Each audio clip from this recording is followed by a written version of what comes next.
An introduction to our topic of live animal testing begins with the use of animals for research and testing has been around for a very long time, hundreds of years in fact, the majority of the testing being done for human benefit. Most people believe that the use of animals in testing is justified as long as the animal does not suffer unnecessarily. Many medical advances have been made through the use of animal testing. Drug testing is useful in the development of new treatments for infectious and non-infectious diseases. Animals also serve as a tool to understand the effects of medical procedures and surgical experiments. They are used to obtain products like vaccines and antibiotics, which are then used in treatments. Some experiments require certain organs to be tested on and may result in the animal being killed for the researchers to be able to use the organs.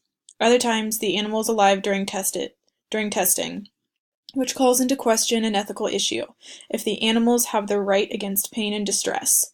With medical advances, there have been alternative methods created, such as computer methods, which uses computer-generated simulations to predict various possible biological and toxic effects of a chemical or potential drug.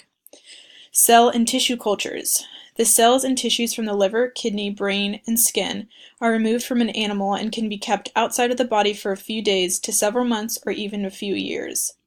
Benefits associated with this technique are easy to follow, less time-consuming, and are less expensive.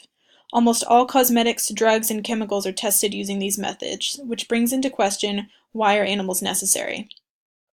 Without doing preliminary studies on selected animal species, it would be unethical to test untested chemicals on humans.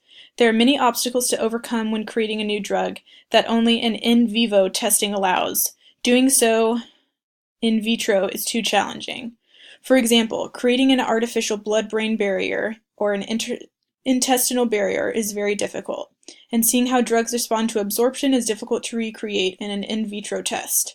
To summarize, in vitro drugs are faced with a static system, but in vivo, they are subject to very dramatic conditions.